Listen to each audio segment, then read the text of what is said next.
웅비관 기숙사생만 식사를 무조건 선택해야 한다고 하는데요. 그 실상을 알아보겠습니다. 우리 학교의 쾌적한 환경을 위해 발벗고 앞장서는 이들이 있습니다. 환경정화 동아리 별을 담다를 만나봤습니다. 효원인 여러분 안녕하십니까? 4월 5째 주 PUBS 뉴스입니다. 현재 우리 학교 학생들이 이용할 수 있는 기숙사는 웅비관, 진리관, 자유관, 효원제로 총 4곳입니다. 이 중 웅비관만이 식사 선택에 제한이 있어 학생들이 불편을 겪는다는 제보가 있었습니다. 이다솜 기자가 취재했습니다. 우리 학교 생활원 웅비관에 살고 있는 이 씨는 기숙사 식사 신청을 하다 황당함을 겪었습니다. 다른 기숙사와 달리 웅비관만 식사를 무조건 선택해야 하기 때문입니다. 1학년 때 다른 기숙사에서 살았을 때는 선택을 안 해야겠다고 생각을 계속 하고 있었는데 웅비관 지원하고 보니까 선택을 못 하더라고요. 그래서 제일 돈이 적게 드는 게 7일 이식이라서 신청을 한 거지 별로 하고 싶은 마음은 없어요. 1학기 기준 웅비관 외 다른 기숙사는 식사 안함을 선택할 수 있습니다. 가장 저렴한 7일 이식과 비교했을 때 약 60만 원을 덜 내는 것입니다. 반면 웅비관 학생들은 식당을 전혀 이용하지 않아도 이 값을 내야 합니다. 그러나 학생들은 사실상 매 끼니를 기숙사에서 챙겨 먹기 힘듭니다. 3월 달에는 저녁을 거의 안 먹었고 일주일에 3번, 4번 정도는 보통 거르는 것 같아요. 저녁은 시간대도 애매하고 해서 잘 못 먹는 편이에요. 현재 웅비관 식사는 외부 업체 세영식품이 운영하고 있는데요. 식사 안함 항목이 선택 불가인 것은 운영상의 어려움 때문이라고 합니다. 선택의 자유가 제한된 것에 한 학생은 학교 측에 불만을 제기하기도 했습니다. 저는 개인적으로 지금 기숙사의 약간 독점이라고 생각을 해요. 제가 그거를 컴플레인을 걸었는데 기숙사에서는 몇 끼니마다 몇 명이 먹을지도 모르고 거기다가 그런 식으로 진행해버리면 식사 전체적인 질이 떨어질 수밖에 없다라고 하더라고요. 기숙사에서의 식사를 원하지 않더라도 식사비를 지불해야 하는 웅비관 학생들.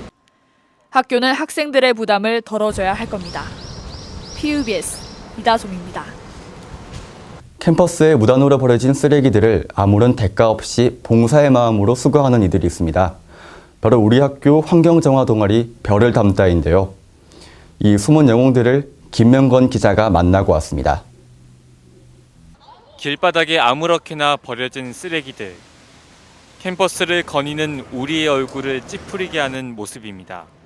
이러한 학교 환경을 개선하기 위해서 자발적으로 노력하는 이들이 있습니다. 바로 우리 학교 환경 정화 동아리 별을 담다입니다. 39명의 이 동아리 회원들은 매주 주말 우리 학교 캠퍼스 내외를 돌아다니면서 길에 떨어진 쓰레기들을 수거합니다. 또한 이들은 우리 학교 중앙도서관 앞에 담배꽁초 수거함을 설치하는 등의 적극적인 활동을 통해서 큰 보람을 느끼고 있었습니다. 담배꽁초 수거함을 3대를 설치를 했었는데 그러고 나니까 정말 이제 밑에 떨어져 있는 담배꽁초가 확연히 주는 게 보이더라고요. 하나둘 주워가지고 이제 깨끗해진 거리를 이제 딱 뒤돌아봤을 때 정말 보람을 느끼고요. 이들은 깨끗하고 쾌적한 학교 환경을 위해선 학교 구성원들의 작은 배려와 노력이 필요하다고 말합니다. 다 마시고 난 다음에 제발 이제 길바닥이 아니라 쓰레기통에 버려주십사 하는 이제 마음 있고 학우분들께. 그리고 이들은 학교 측의 적극적인 협조가 환경 개선에 분명히 필요한 부분이라고 목소리를 높입니다. 우리 학교에 너무 쓰레기통이 적어요. 그리고 학교 측이랑 이걸 얘기를 해봤어요. 좀 더 쓰레기통을 늘려주실 수 없는지. 좀 더 학교의 쾌적한 환경을 위해서 학교 측에서 쓰레기통을 좀 더 확충해 주셨으면. 자신들의 역할이 더 이상 필요 없어질 때까지 활동을 하는 게 목표라는 별을 담다. 이들이 바로 우리 학교의 진정한 영웅입니다. PUBS 김명건입니다. 찬 공기에 움츠린 어깨 위로 설레는 입길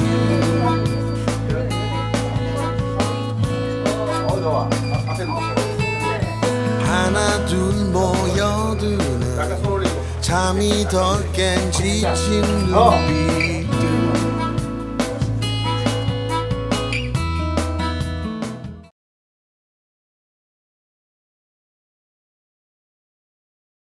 앵커 브리핑입니다. 우리 학교의 총장이 누구인지 여러분은 알고 계십니까? 우리 학교는 총장 직선제를 도입하면서 작년에 총장 후보자를 선출하였습니다. 하지만 우리 학교는 아직 이에 대한 교육부의 승인 및 총장 임명을 받지 못하였는데요. 즉, 우리 학교는 아직 총장이 없는 상태라는 겁니다. 올해 초 교육부가 학교의 예산을 삭감하자 교수들이 사비를 털어 부족금을 메우기도 하였습니다. 총장 직선제로의 회기를 표하면서 우리 학교는 교육부에게 이른바 미운 털이 박힌 모양입니다. 얼마 전에는 인문 역량 강화 사업, 즉 코어 사업에서 탈락하는 쓴 결과를 보기도 하였는데요. 부산대학교는 평소 기초학문 분야에 대한 본부의 지원을 강화하는 등 많은 노력을 기울였음에도 불구하고 이 사업에서 탈락하게 되어 실로 어이가 없는 상황이라고 할 수 있습니다.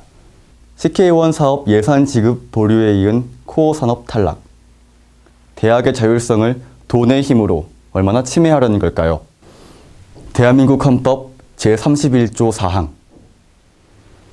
대학의 자율성은 법률이 정하는 바에 의하여 보장된다.